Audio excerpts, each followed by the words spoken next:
cuando una persona deja el pecado o Egipto, que es el mundo, y deja de estar bajo la potestad de Satanás, ahora tiene que aprender a tener una mentalidad de conquistador, de guerrero. Jesús dijo de Juan el Bautista, y eso que era del antiguo pacto. Juan el Bautista no era del nuevo pacto, era del antiguo pacto, era un profeta del antiguo pacto. Y Jesús dijo de Juan el Bautista que desde los días de Juan el Bautista el reino de los cielos lo arrebatan ¿quiénes? Dígalo fuerte. Los valientes, los violentos. El reino de los cielos es para gente violenta. No me estoy refiriendo que salgas a pelearte con otra persona, porque nuestra lucha no es contra carne y sangre. Nuestra lucha no es contra humanos, sino contra espíritus inmundos. Entonces, dejar de ser esclavo y convertirse en un valiente guerrero es un proceso. ¿Y cuáles son? Como ya se lo enseñé, ¿cuáles son las cuatro etapas por las que vamos pasando para ganar autoridad? Número 1, que tengas fe, porque se necesita fe para creerse hijo de Dios. Juan 1:12 dice: a lo suyo vino y los suyos no le recibieron, mas a los que le recibieron les dio potestad. Ahí la palabra potestad es la palabra autoridad. Les dio autoridad de ser hechos hijos de Dios. Fíjese, dice que a los que le creyeron, aunque no lo hayan sentido. Dios trabaja con nosotros por fe. Y cuando yo creo que soy hijo de Dios, no hijo del presidente, no hijo del empresario más importante de México, sino hijo del Dios del universo. Cuando yo creo eso es fe. Cuando yo creo que soy hijo de Dios, gano mi primera porción de autoridad. Ya soy hijo de Dios y como mi Padre es Dios, Él me confiere autoridad. Pero ese proceso no es de la noche a la mañana. Todavía vemos a mucha gente batallando con fe. Cuando uno se convierte a Jesús, uno duda si escogió el camino correcto. Hay personas que todavía al año de convertidas están pensando: ¿será este el camino? ¿No estaré engañada? Y el diablo quiere robar la semilla de fe que te fue plantada por Dios, para que te desanimes, para que desistas, para que dudes. Y hay veces en donde el diablo lo logra y hace que mucha gente se aparte de Dios. Cuando uno es bebé espiritual, hay que cuidar a los bebés, porque los bebés espirituales sufren los embates del diablo.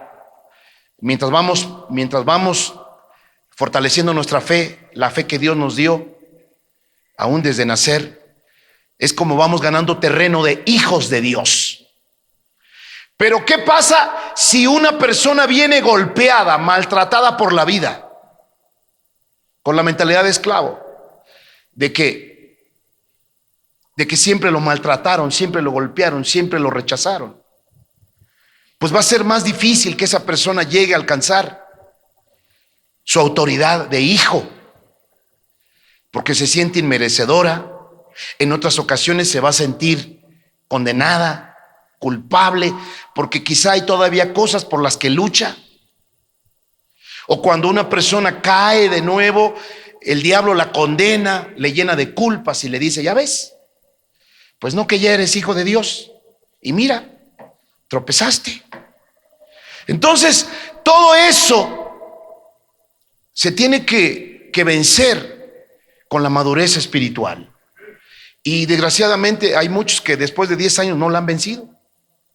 Yo conozco hermanos en la fe de 15, 20 años de convertidos y todos están sentados. Tienen más años de convertidos que su servidor y están sentados todavía.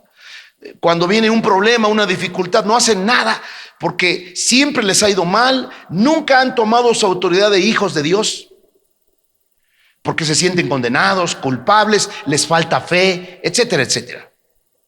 Y también hay algunos que están llenos de temores. No han pasado por un proceso de sanidad del alma y están llenos de temores. Y cuando tú estás lleno de temor no puedes enfrentar al diablo ni a sus huestes.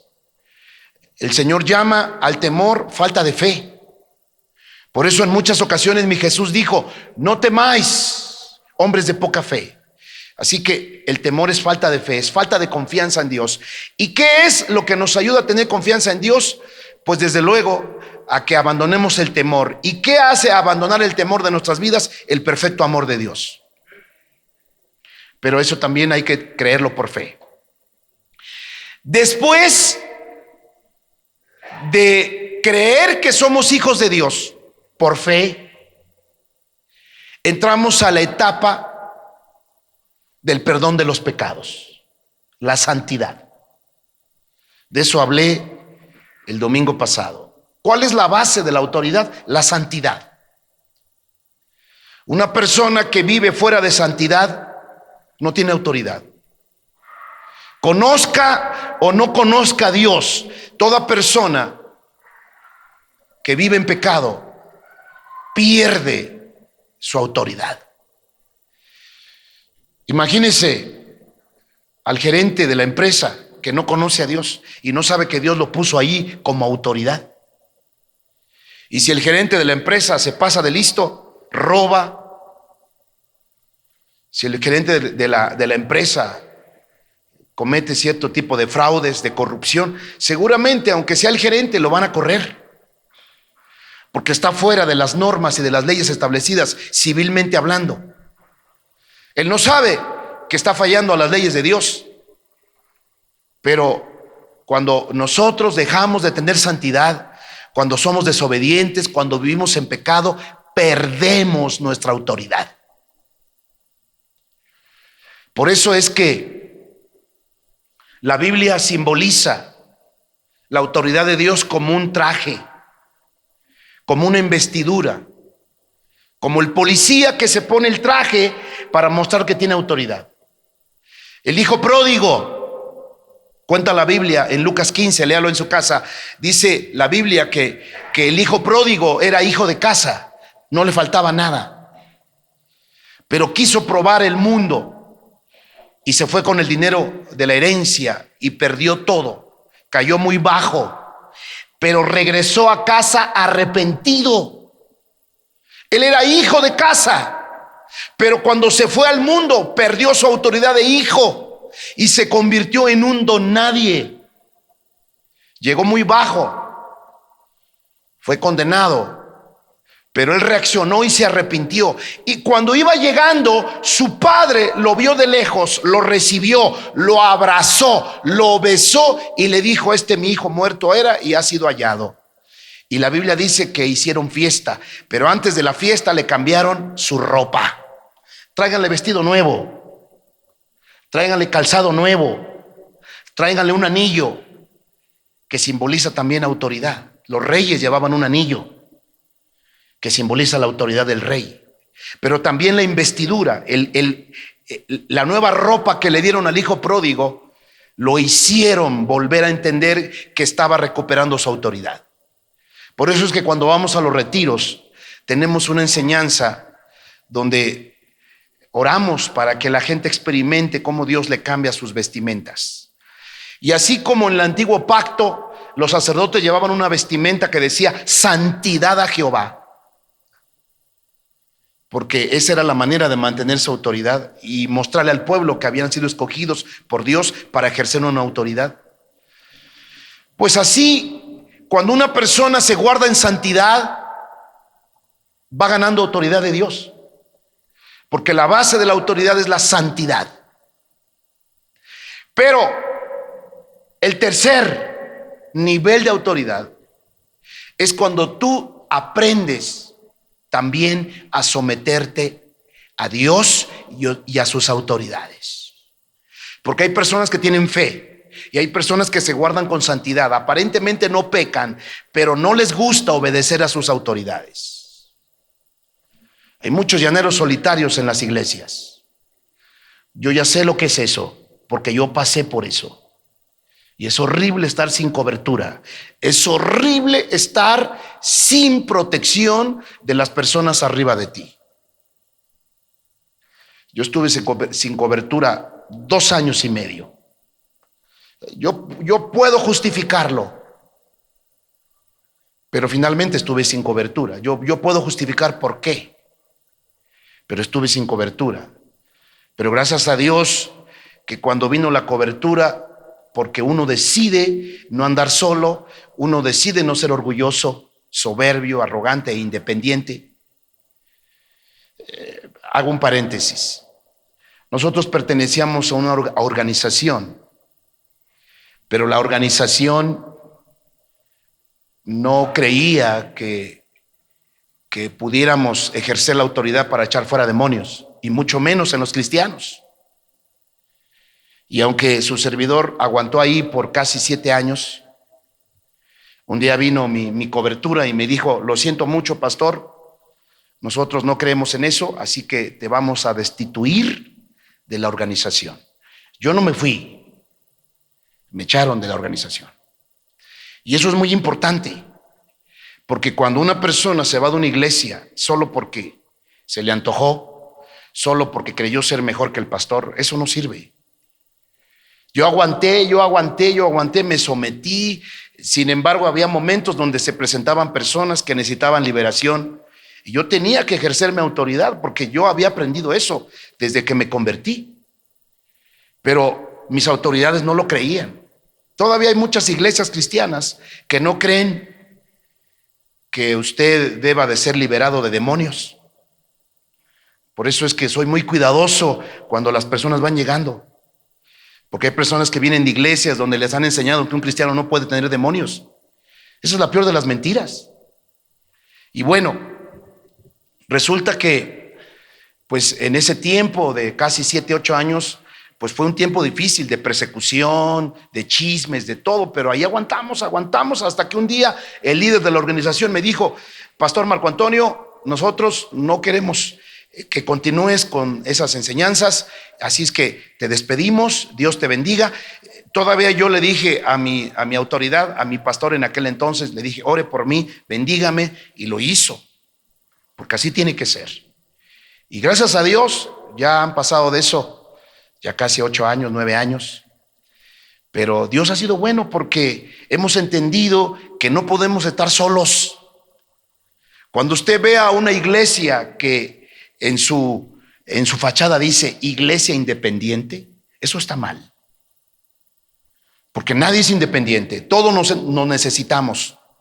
Mire que Dios es tan bueno que el pastor que me despidió, el líder de la organización, hoy nos hablamos, nos saludamos, porque yo nunca hablé mal de mi autoridad, nunca maldije al pastor ni sus enseñanzas. Al líder, a nuestro obispo, yo nunca lo maldije, ni lo he maldecido, ni lo maldeciré. Y todo fue tan hermoso que hasta él me casó. Así es como debe de ser. Cuando una persona no quiere tener pastor y se va de una iglesia a fundar su propia iglesia y dice que es independiente, ahí tenemos un problema de rebelión.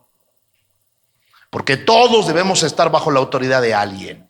Yo debo de estar bajo la autoridad de alguien. Y hoy pues estamos ya bajo la autoridad de otra organización, de un pastor. Dios nos permitió tener la cobertura del pastor Francis Frangipane, que es un siervo de Dios conocido en Estados Unidos. Aquí en México no, pero en Estados Unidos sí.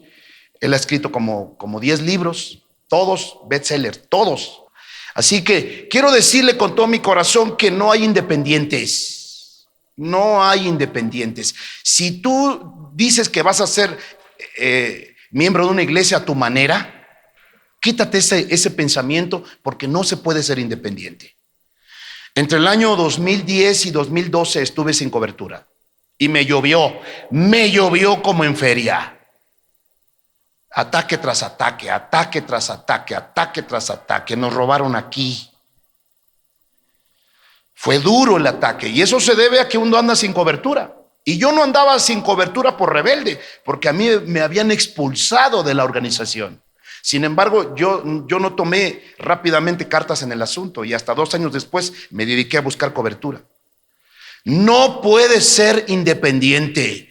No podemos ser independientes. No puedes hacer lo que se te pegue tu regalada gana, porque siempre va a haber una persona a quien le tengas que dar autoridad.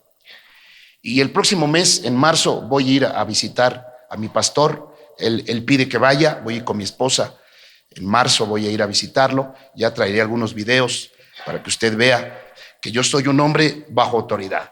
Y mire que mi esposa a veces le ha escrito al pastor: Pastor Francis, fíjese que mi esposo hace esto y lo otro. Y ya después mi pastor me anda escribiendo: ¿qué pasó, hijo? ¿Por qué estás haciendo eso? O sea, no nos salvamos de nadie. Todos tenemos que tener una cobertura, una autoridad. Si yo me sujeto, seguramente los demonios se van a sujetar a mí, y seguramente usted como líder, como parte de la iglesia, se va a sujetar a mí, porque yo estoy bajo autoridad. Ese es el nivel que muy pocos atraviesan porque les gusta ser independientes. Y el último nivel para ejercer tu autoridad es la comunión con Dios. ¿Sí me escuchó? Le dije 4 niveles. Número 1, la fe de que eres hijo de Dios. Número 2, la santidad de Dios. Número 3, que estés bajo autoridad. Si tú no estás bajo autoridad, no te puede respetar el diablo. Si eres una esposa que no está bajo la autoridad del esposo, no te puede respetar el diablo. Si eres un varón que tienes familia, pero tú no estás sometido a Dios ni a una autoridad, no te puede respetar tu esposa ni tus hijos. Todos debemos estar bajo autoridad. Ese es el tercer nivel. Y el cuarto nivel, que hace que tu autoridad resplandezca y se expanda, es la comunión con Dios. ¿Sí me escuchó? La comunión con Dios. ¿Quieres que la autoridad que has ganado en los 3 niveles siga creciendo y manteniéndose y resplandezca como luminaria en esta tierra que está llena de tinieblas? Necesitas pasar tiempo con Dios. Porque lo primero que usted tiene que entender, iglesia, es esto: ¿por qué un hermano tiene 10 años de convertido y al mismo tiempo vemos a otro que tiene el mismo tiempo? ¿Por qué este otro hermano Dios le respalda, Dios le usa, los demonios le tienen respeto, y este hermano que tiene 10 años no pasa nada? Si los dos tienen 3 niveles de autoridad, los dos son hijos de Dios porque tienen fe, los dos viven en santidad y los dos están bajo autoridad. Sin embargo, de los dos, el cristiano de la derecha es un hombre que tiene más autoridad que el otro. La razón: él tiene intimidad con Dios. Él pasa tiempo con Dios, porque ya descubrió que el cristianismo es una relación. ¿Me escuchó? El cristianismo no es una religión. El cristianismo no es una religión. Pastor, ¿qué es una religión? Es el intento del hombre por alcanzar a Dios por medio de sus obras. Eso es religión. Es el intento de los seres humanos de agradar a un Dios que no conocen por medio de sus propias reglas. Porque hay muchas personas que quieren estar cerca de Dios por medio de sus obras, de sus propios lineamientos. Y usted nunca va a alcanzar a Dios así, porque es Dios el que vino a buscarnos, no usted a Dios. ¿Quién busca a Dios? Literalmente hablando, ¿quién busca a Dios? Nadie. Si ahora como cristianos nos cuesta buscar a Dios, Cuando estábamos sin Dios, peor. Jesús fue el que vino a buscarnos. El cristianismo es una relación íntima. ¿Con quién cree? Con el líder del cristianismo. Yo escuchaba a un predicador que decía: ninguna de las religiones del mundo hace que sus líderes o sus seguidores o sus adeptos tengan relación íntima con el líder de la religión. Yo nunca he escuchado a una persona que diga: es que tuve comunión con Buda, es que me la pasé orando con Mahoma y lo toqué y lo besé a Mahoma. La única religión, según el mundo, porque así lo define el mundo, cuyos seguidores y adeptos tienen comunión íntima con su líder de la religión, ¿sabe qué es? ¿O sabe cuál es? El cristianismo bíblico, no el cristianismo de la religión. Porque cuando yo fui un amado católico, yo nunca pasé tiempo con Dios, ni ganas me daban. Estaba muerto en espíritu. Solo acuérdese, cuando usted no conocía a Dios, usted no tenía ganas de leer la Biblia, ni de pasarse tiempo en la casa de Dios, ni en la catedral, ni en la parroquia. Estaba usted muerto en espíritu. Pero cuando Jesús vino y nos libertó del pecado, y vino y revivió nuestro espíritu,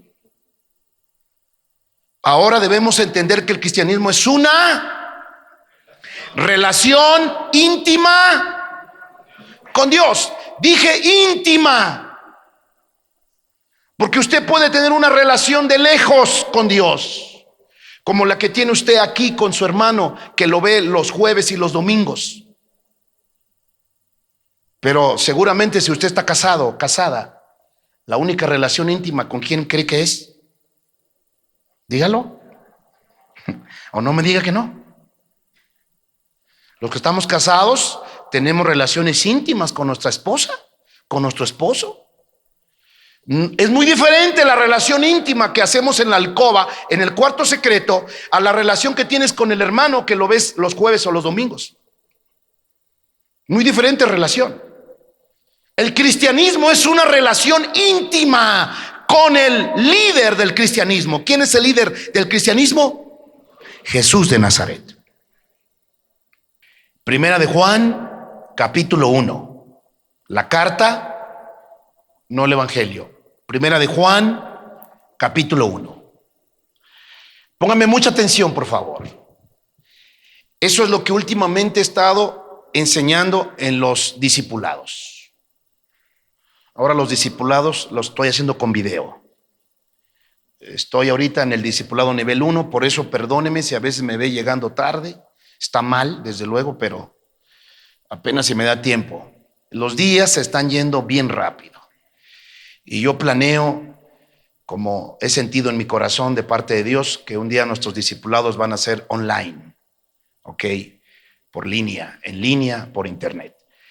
Hay mucha gente que ha venido a los retiros y ya está esperando un discipulado por internet, y por eso estoy trabajando en eso. Entonces, escuche esto. Primera carta de Juan, capítulo 1, dice, en el verso, vamos a leer desde el versículo 6, Primera de Juan 1:6, dice: si decimos que tenemos comunión con Él, porque eso es el cristianismo. Si decimos que tenemos comunión con Él y andamos en tinieblas, ¿qué dice? Mentimos. ¿Por qué es que vemos a muchos hermanos en las iglesias cristianas en tinieblas, en pecado? Para que me entienda, en pecado. ¿Por qué vemos a muchos amados cristianos todavía caminando en pecado, en tinieblas? Escúcheme, no estoy diciendo que no pueda usted pecar. Los cristianos ya no practicamos el pecado, pero pudiéramos llegar a pecar. Una cosa es aventarse al pecado y otra cosa es caer. tropezarse. Cuando una persona tiene comunión con Dios, no puede andar en tinieblas. ¿Sí me escuchó? Usted no puede seguir teniendo majaderías en su boca. Usted no puede tener pensamientos lujuriosos y lasciviosos como para mirar pornografía. Usted no me puede decir: pastor, todavía me dan ganas de echarme mi cervecita. Usted sabe, pastor, que cuando hace calor, uy, una cervecita me quitaba rápidamente el calor. Pastor, necesito dinero y me da ganas de transear, me da ganas de cometer un ilícito. Usted no puede decir que ese golpe y ese maltrato que le dio a su mujer es porque usted tiene mucha comunión con Dios. El cristianismo es comunión íntima con Dios, no superficial, sino íntima con Dios. Cuando una persona tiene comunión íntima con Dios, no puede andar en tinieblas. No puede decir usted: pastor, se me salió la grosería. Pastor, yo mirando internet para hacer mi tarea, caí en la pornografía. Seguramente no tienes comunión íntima con Dios. ¿Por qué vemos a muchos amados cristianos no ejercer su autoridad? Porque se sienten condenados, culpables, no están en santidad. ¿Y por qué no están en santidad? Porque no tienen comunión íntima con Dios, que finalmente es lo que te da autoridad. Cuanto más te limpies, más autoridad tendrás de Dios, porque Dios ve que tú te estás esforzando para estar cerca de Él, y Él como no puede permitir que nadie sea más probado más allá de lo que pueda resistir, Él junto a la prueba te da la salida. Él te guarda, te cuida, porque dice: este es mi hijo. Se está esforzando por no pasar por esa calle donde miran pornografía. Se está esforzando por salirse cuando sus papás, que no conocen a Dios, están mirando una película porno o una película semiporno de violencia. Él se está esmerando y yo lo estoy cuidando, lo estoy guardando. Cuando una persona tiene comunión íntima con Dios, seguramente va a tener el poder, la fuerza para vencer el pecado. Por eso vemos a muchos amados cristianos después de 10 años igual de carnales, como si tuvieran 2 meses de convertidos. Y de seguro porque algunos no se arrepintieron jamás. Se remordieron su pecado, tuvieron temor a las consecuencias de su pecado, pero nunca pensaron que habían fallado a Dios. Nunca tuvieron un temor de Dios. Pero dice el apóstol Juan, el apóstol del amor, el discípulo del amor, porque era el único que se quedaba recostado en el pecho del maestro. Dice aquí: si decimos que tenemos comunión con Él y andamos en tinieblas, mentimos y no practicamos la verdad. Si usted me dice: pastor, yo tengo comunión íntima con Dios, pero le vemos alguna cosa que no está bien como hijo de Dios, yo le voy a decir a usted mentiroso. Porque el que tenga más comunión con Dios va a dejar de andar en tinieblas, va a andar más en luz. En luz. Cuando nos acercamos a Dios, que es luz, nos llenamos de luz. A mí me gusta mucho decirle a mi papá, a papá Dios: Señor, lléname con tu luz cada molécula, cada átomo, cada célula, cada órgano de mi ser. Llénalo con tu luz, con tu luz, con tu luz. Más. Quiero más de tu luz, Padre, quiero más de tu luz. La Biblia dice que Moisés se la pasaba 40 días en el monte donde recibió las tablas, y cuando bajaba resplandecía, que todo el mundo le ocultaba el rostro y le pusieron un velo. Cuando usted pasa tiempo con Dios, anda en luz, y usted no va a tropezar. Usted no va a hacer cosas que no le agradan a Dios. Dice aquí que si alguien tiene comunión, seguramente, cuando tenemos comunión, andamos desde luego en luz. Y dice aquí entonces, verso 7: pero si andamos en luz, como Él está en luz, tenemos comunión, ¿qué dice? Unos con otros. ¿Qué quiere decir esto, mis amados? Que la primera relación íntima, la primera comunión íntima que tengo que guardar para tener comunión con otros seres humanos, ¿cuál es la primera comunión que tengo que guardar? Con Dios. Si usted me dice, yo no le hablo a la suegra, yo no le hablo a mi vecino porque se roba mi lugar de estacionamiento, yo no le saludo al hermano porque la otra vez me dejó con las manos extendidas y no me saludó. Si tú me dices que tienes malas relaciones con tu prójimo, ¿sabes cuál es la primera razón? De que tu primera relación con la que estás mal, ¿quién es? Con Dios. Cuando tú comienzas a tener comunión con Dios, estando en su presencia, Dios te va a decir, cuidadito con tu carácter, hijo, te lo voy a quitar. Te voy a moldear, te voy a quitar tu rechazo, te voy a quitar tu soledad, tu tristeza, tu amargura. Y cuando tú empiezas a tener relación con los demás, la relación con los demás van a ir bien. Porque primero tienes relación con Dios. Fíjese usted, por eso es importante entender que el cristianismo es una relación íntima primero con Dios, porque de la relación con Dios van a ser todas las demás relaciones sanas, buenas con el prójimo. Si usted me dice que tiene coraje, que tiene envidia, que tiene odio, que tiene rencor con el hermano, me cae gordo ese hermano. Papá, ese hermano me cae gordo y ni siquiera nos hemos saludado, pero cuando lo veo me cae gordo. Paréntesis, ¿sabe a qué se debe? Al espíritu de rechazo de la persona. Cuando tú intentas tener una relación con una persona y no puedes tenerla porque te molesta y ni siquiera te ha hecho algo, pero su sola presencia te molesta, es porque esa persona tiene un problema de rechazo. ¿Sí me escuchó? ¿Me escuchó? Le pongo el ejemplo. Usted es una persona que dice, mira, ahí viene el hermano. Ay, ¿por qué no me dan ganas de saludar a ese hermano? Me cae gordo. Pero papá, es un buen hermano. Yo lo veo acomedido, haciendo muchas cosas, pero a mí también me cae gordo, papá. Y yo no sé ni por qué. Es porque el hermano dentro de él tiene un espíritu de rechazo,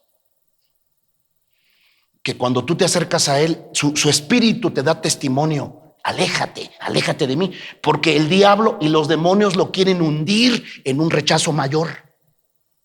¿Me explico? Usted llega y saluda a una persona y le cae bien. Dice, ay, ese hermano me cae bien. Dios lo bendiga, hermano. Pero hay hermanos, usted dice que no. Porque aquel hermano con el cual usted no quiere tener una relación, esa persona, dentro de ella todavía no está sana de un espíritu de rechazo. Por eso es que, ¿por qué sucede que en los recreos de las escuelas hay niños que juegan con otros y hay niños que están sentados? Yo era de esos. Solito, comiendo mi sándwich. Yo era un niño gordito. Además de gordito, tartamudo. Entonces, a mí me daba miedo hacer relaciones. Entonces yo mejor solito me iba y me sentaba en la banca a comer mi sándwich. Horrible. ¿Y por qué la gente no quería hablar conmigo? Porque yo tenía dentro de mí un espíritu de rechazo que hacía que el demonio le decía a los demás, no se acerquen a él, no lo quieran, no lo busquen, no lo estimen, no lo amen, no es de ustedes, está gordo, está feo, no sabe hablar, etcétera. Ahora ya entiende que cuando usted no le den ganas de tratar con una persona es porque esa persona tiene todavía un espíritu de rechazo. Pero ahora que ya lo sabes, ¿qué crees que tienes que hacer? Vencer y orar y vencer. Salúdalo más. Abrázalo más. Ámalo más. Porque los demonios en esa persona dan testimonio a los demás de que nadie los salude, de que nadie esté con ellos. de que los desprecien. Los mismos demonios le ponen un cerco a la gente rechazada para que cuando usted vaya a saludarlos diga: ay, no, me da pereza saludar a ese hermano, ay, no me gusta saludar a ese hermano, esa hermana. Pero ahora que ya lo sabes, tienes que luchar. Esto fue un paréntesis, ¿ok? Eso fue una revelación que Dios me dio. Y mire que lo comprobé después de que yo estuve estudiando algunos otros libros de liberación. El rechazo es uno de los problemas serios de la humanidad. Pero ¿sabe? El cristianismo es una relación íntima con Dios. De allí nace todas mis demás relaciones. Y si queremos tener autoridad de Dios, tenemos que guardarnos primero de tener una relación íntima con Dios, y después tenemos que procurar tener una relación con los demás. Nace de mi relación con Dios. Se lo repito, vamos a ver, mire lo que dice. Verso 7. Pero si andamos en luz, como Él está en luz, tenemos comunión unos con otros. Y ahora sí, puedes usar un arma de guerra poderosa. ¿Sabes cuál es el arma de guerra poderosa para los que tienen una buena relación íntima con Dios y con su prójimo? ¿Sabes cuál es esa arma poderosa de guerra? La sangre de Jesús. Mire lo que dice aquí, que cuando tú tienes comunión con Dios y después con el prójimo, estás en luz. Y ahora sí, ¿qué sucede cuando aplicas la sangre de Jesús? ¿Qué sucede? ¿Dios te respalda? Dice aquí: y la sangre de Jesucristo, su Hijo, nos limpia de todo pecado. ¿Por qué cuando oras con tu hijo que le da migraña? ¿Por qué cuando oras por tu hijo que se siente ansioso, Dios no te respalda? Pregúntate si tienes comunión íntima con Dios. Pregúntate si de esa relación íntima con Dios tú tienes buenas relaciones con las personas alrededor de ti, con tu prójimo. Porque entonces cuando tú digas: Señor Jesucristo, te pido por mi hijo, yo no sé si pecó, yo no sé si te falló, yo no sé si esto es un ataque del enemigo, pero Señor, yo aplico tu sangre preciosa sobre mi hijo. Y cuando menos te das cuenta, Dios te respalda, porque oraste y la autoridad que Dios te ha conferido funcionó. Y en ese momento eres libre, y además no solamente tú eres lleno de gozo, sino que tu hijo es sanado. Porque la Biblia dice que cuando tenemos comunión con Dios y con el prójimo correctamente, su sangre sí nos puede limpiar. Y una de las armas más poderosas de la guerra espiritual es la sangre de Jesús. Mire lo que dice aquí. Verso 8. Si decimos que no tenemos pecado, nos engañamos a nosotros mismos y la verdad no está en nosotros. Porque una persona que tiene comunión con Dios no anda pecando. Como práctica no, pudiera caer.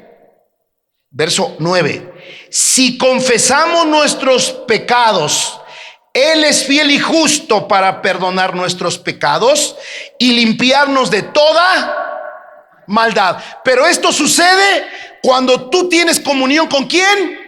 Con Dios, y además con tu prójimo. Vaya al siguiente capítulo, capítulo 2. Quiere decir que andar en luz es tener comunión con Dios y con el prójimo. ¿Por qué muchos amados cristianos no tienen autoridad? Si a lo mejor guarda los 3 primeros niveles, a lo mejor los guardas, pero a lo mejor el último no lo guardas. Tienes cierta autoridad, pero no tienes la que Dios quiere que tengas.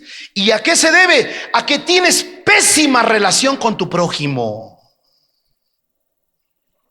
¿Y por qué tienes pésima relación con tu prójimo? Porque no tienes relación íntima con Dios. Y déjeme decirle, así he encontrado muchos casos. He encontrado gente que Dios la usa. Lo más sorprendente es que esa persona no le habla a su yerno. Tiene pleitos con sus vecinos. Sin embargo, Dios los usa. Porque Dios no se deja guiar por la persona, sino por su palabra. Dios respalda más que la persona. Dios respalda su palabra. Y una mala vasija puede ser usada por Dios por un poco de tiempo, no por siempre. Por eso yo le he dicho que los dones son importantes, pero más importantes es el carácter. El que tengas paz con Dios, el que tengas comunión íntima con Dios y de esa manera la tengas con el prójimo. Porque cuando andamos en luz, Dios nos usa. Si andas en tinieblas, pastor, ¿qué es andar en tinieblas? No solamente quiere decir andar en pecado, sino tener mala relación con tu prójimo. Se lo voy a mostrar. Primera de Juan 2:9. Primera de Juan, capítulo 2, y vamos a leer el versículo 9.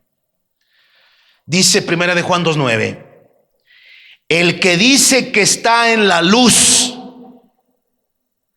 ¿Qué dijimos que significa estar en la luz? En otros términos, ¿qué significa estar en la luz? Que tengas comunión con Dios y con tu prójimo. Eso es estar en la luz. Y como consecuencia, la sangre de Jesús la puedes usar no solamente para ti, sino para orar por otros. Además, el Señor te limpia de toda maldad. Aún si fallas, Él te perdona. Él es fiel y justo para perdonarte cuando estás en paz con Dios, en comunión íntima con Dios y con el prójimo, porque Dios no quiere arruinar esa comunión. A Él le gusta que estemos con Él. Pero fíjese lo que dice: el que dice que está en la luz y aborrece, ¿a quién? A su hermano, está todavía, dígalo fuerte, en tinieblas. ¿Qué es estar en tinieblas? Que no tengas comunión con Dios ni con tu prójimo. Tremendo, ¿no? Por eso le dije que el cristianismo es una relación íntima con Dios. De ahí nace todo. Después de todo lo que le enseñé, la última parte completa todo. Es como la cerecita del pastel. Lo que hace que permanezca lo que Dios te da y que se aumente. La gracia de Dios se fortalece por la comunión que tienes con Él y con el prójimo. Si tú tienes mala relación con tu hermano, con tu hermana, tú estás en tinieblas. Y por eso Dios no te usa. Por eso no hay autoridad de ti. O más bien, no hay autoridad de Dios sobre ti. No eres un representante de la autoridad de Dios. Por eso, sobre toda cosa guardada, dijo Salomón, guarda tu corazón. No te llenes de coraje, de odio, de rencor, de resentimiento con tu prójimo. Seguramente si es muy fácil que te pase eso, es porque no tienes comunión con Dios. Porque cuando estamos en oración, un mismo texto bíblico de Marcos, se me olvidó el texto, dice: y cuando estés orando, perdonad si tenéis alguna falta con tu hermano. ¿Por qué cuando estamos en oración nos acordamos de que tenemos un problema con el hermano? Porque Dios mismo nos los hace recordar. Pero los que no oran, los que no tienen comunión íntima, no saben que están peleados contra el patrón, contra el jefe. Eres tan orgulloso que no te das cuenta que tienes que dar cuentas con otras personas. Es lamentable ver cómo muchas personas pierden su autoridad porque no tienen comunión con otras personas. ¿Y por qué no la tienen? Discos rayados hoy. ¿Por qué no tienen comunión buena con otras personas? ¿Por qué? Porque no la tienen con Dios. Porque la comunión íntima con Dios me da luz y eso me hace tener comunión íntima con los demás. A lo mejor ya no íntima, pero al menos buenas relaciones.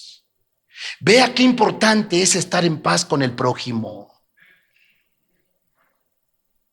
Tu autoridad permanece, tu autoridad prevalece, no la tuya, la que Dios te da. Es triste ver a muchos congregantes de las iglesias cristianas que no echan fuera ni una cucaracha. Cuando se mete el ratón a su casa, todos corren y se suben a la mesa. Y aparentemente usted los ve fuertes echando fuera un demonio, pero cuando se aparece lo que se aparece en la propia casa, no pueden hacer nada.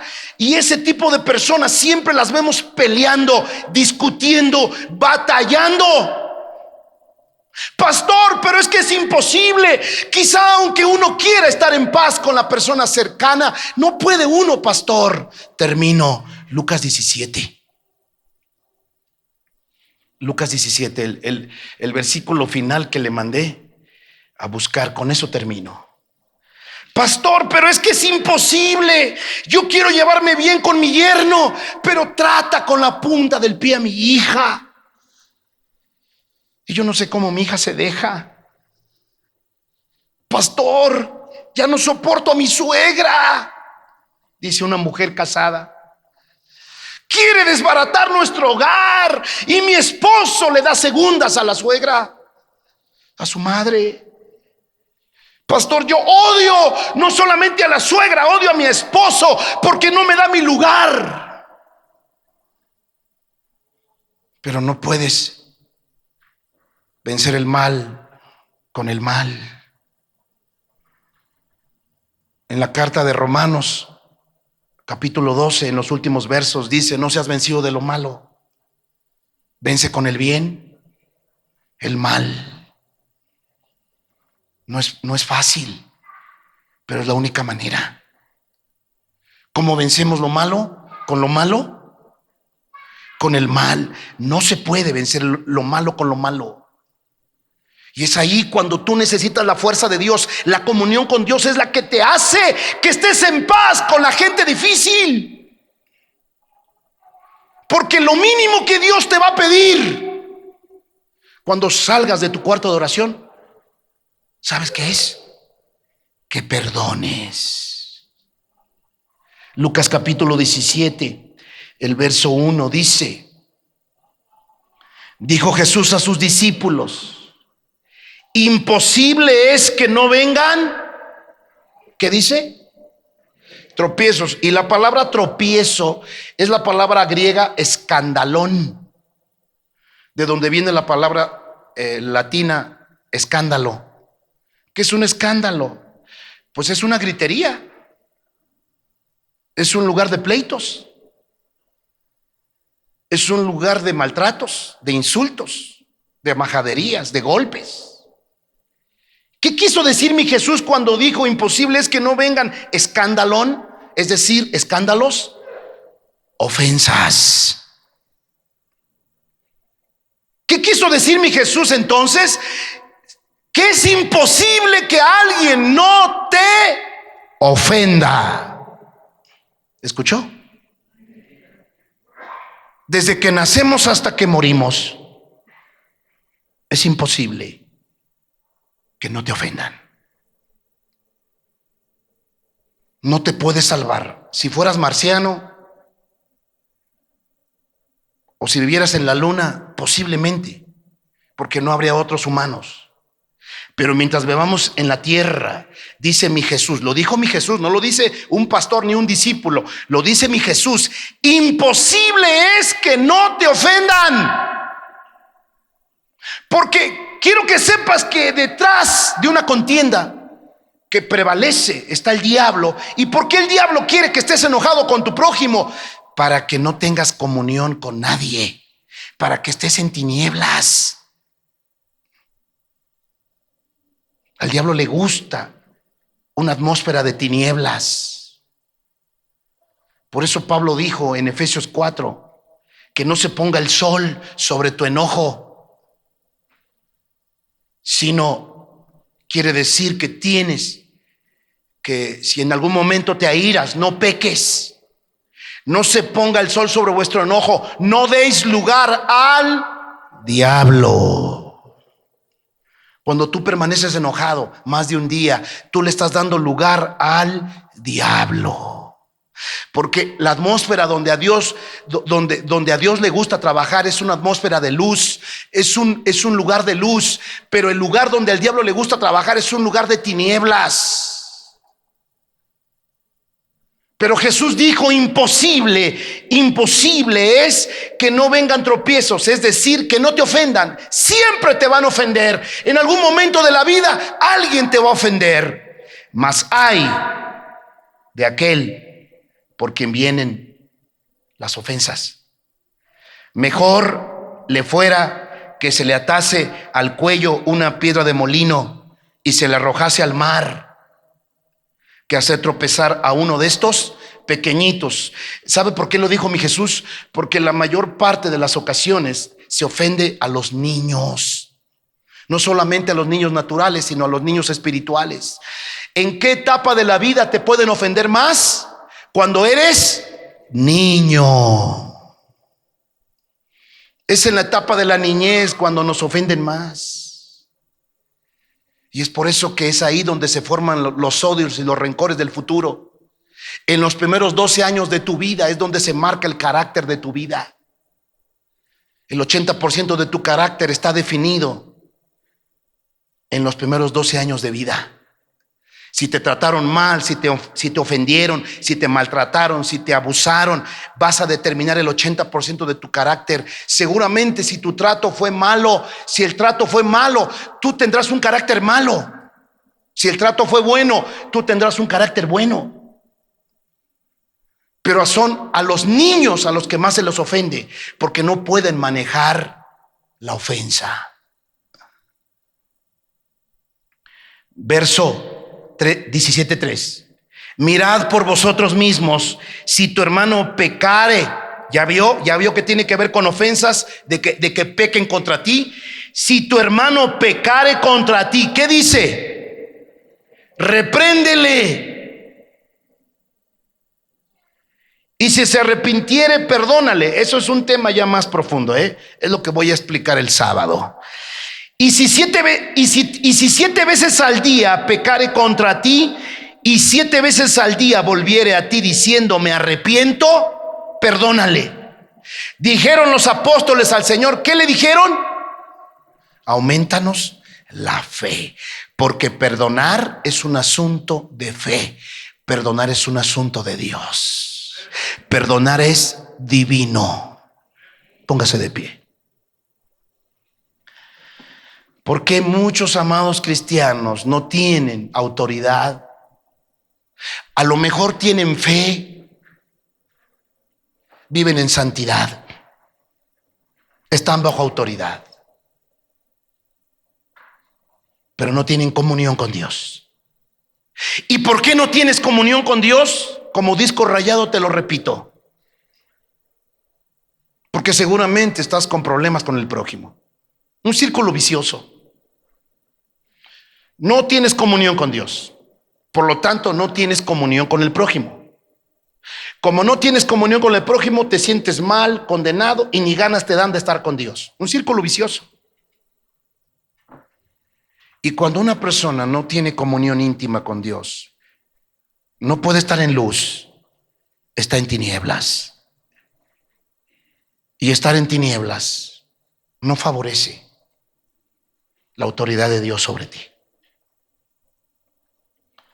Si usted lee conmigo, así paradito, Primera de Juan, que leímos, capítulo 2, verso 9. El que dice que está en la luz y aborrece a su hermano, ¿en dónde está? En tinieblas. Verso 10. El que ama a su hermano permanece en la luz. Qué tremendo, ¿no? Y en él no hay esa misma palabra, tropiezo. Es la palabra tropiezo que Jesús usó. Escándalo. Escándalo. Verso 11. Pero el que aborrece a su hermano está en tinieblas y anda en tinieblas. ¿Y qué dice? No sabe a dónde va. Note esa frase, no sabe a dónde va, porque las tinieblas le han cegado los ojos. Dicho de otra manera, en términos espirituales, mucho más espirituales, porque esto es espiritual. El que aborrece a su hermano no tiene destino, no sabe dónde va, no tiene destino. Toda persona que tiene mala relación con su prójimo seguramente la tiene con Dios, y viceversa, y no sabe a dónde va, es decir, no tiene destino, no sabe qué quiere, por qué está aquí y hacia dónde va. Las tres preguntas más importantes del ser humano, los filósofos han dicho que las tres preguntas importantes del ser humano es saber de dónde viene, por qué está aquí y hacia dónde va. Cuando una persona tiene problemas con otra persona, no sabe de dónde viene, por qué está vivo y hacia dónde va. Es triste, pero es la realidad. Para eso hacemos las cruzadas del perdón. ¿Qué tan importante es perdonar? Porque desde que naces hasta que mueras, alguien quizá te ofenda.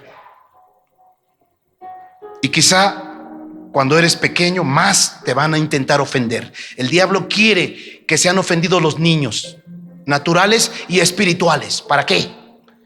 Para que se les eche a perder su destino. Su destino.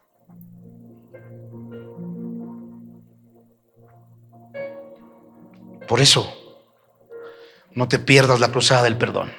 Eso tiene que ver con tu destino.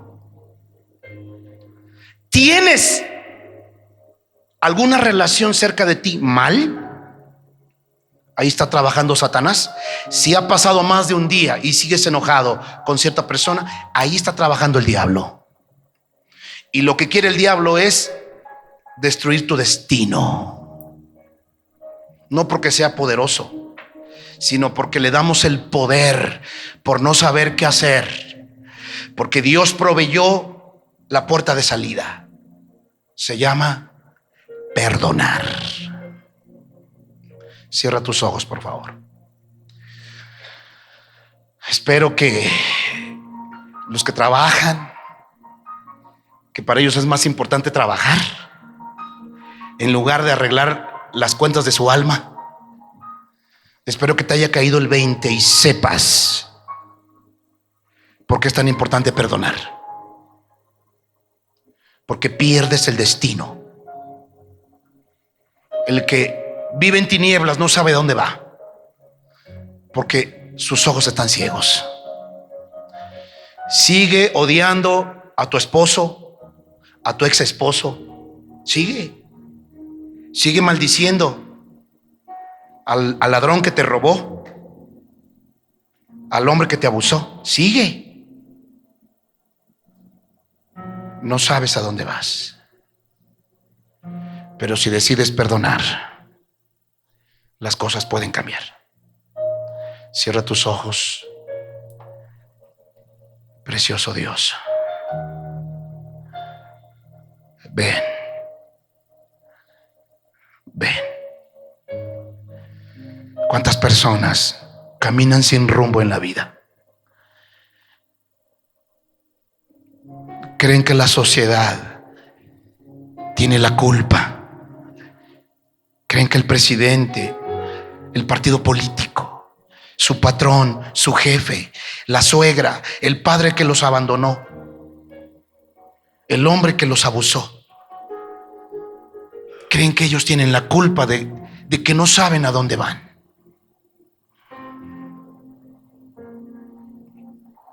No, más bien, tú no sabías que hay que aprender a perdonar. Si alguien te falla, tienes que perdonarlo hasta 70 veces 7. Se necesita fe de Dios para perdonar. Cierra tus ojos, por favor. Señor Jesús, gracias por enseñarnos a perdonar, porque tú fuiste el primero que en la cruz nos lo mostraste. ¿Y quién ha sufrido como tú? Nadie. Solo tú. Solo tú. Y a pesar de todo, no guardaste rencor ni odio, ni contra Judas. Tú los perdonaste, porque sabías que tu relación con tu Padre Celestial, la relación entre Jesucristo hombre y Dios, era más importante. Y la relación con su prójimo era más importante que cualquier cosa. Por eso Él cuidó su corazón y perdonó, y nos enseñó a perdonar. Y si no sabes cómo, vente el sábado. Espero que tengas tiempo. Anhelo con todo mi corazón que lo tengas. Pero no hay más que decir: Señor, yo decido perdonar en el nombre de Jesús a tal persona. Yo la perdono, Padre, porque tú me has perdonado. Ven, Señor, enséñanos a perdonar.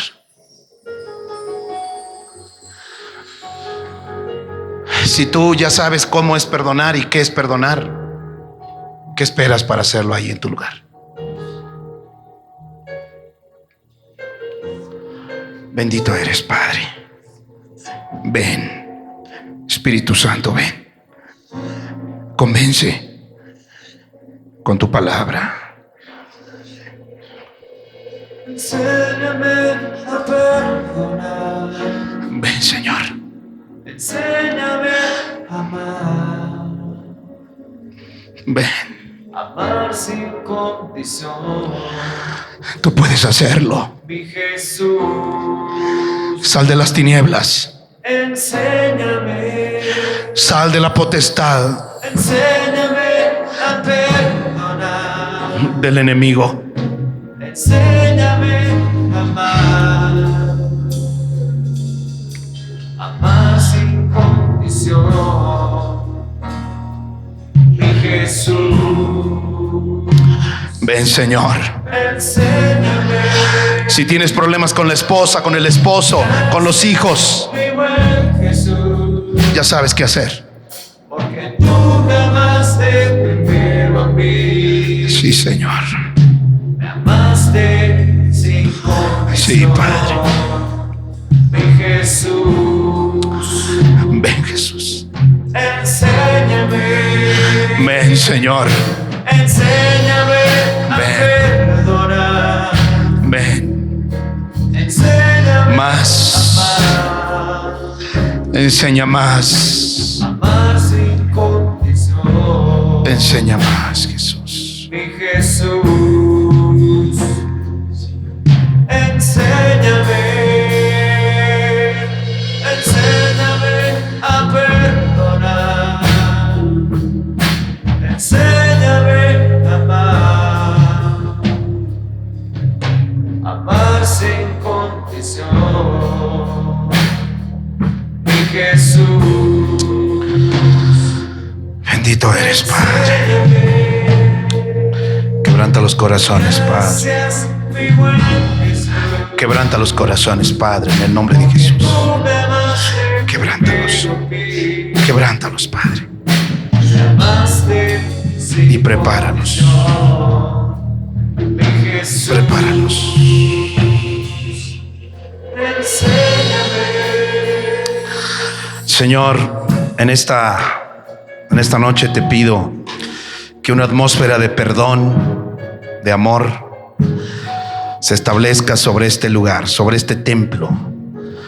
No solamente por el evento del sábado, sino por siempre. Señor, este es un tabernáculo de tu amor, de tu presencia, de tu luz. Que prevalezca tu luz en cada rincón, en cada espacio de este lugar. Y que cada persona que va a llegar, Señor, este sábado, apenas traspase las puertas de la calle, Señor, entre a la atmósfera de la luz, de la comunión íntima contigo. Gracias, Padre, por lo que estás haciendo ya. En el nombre de Jesús de Nazaret. Amén.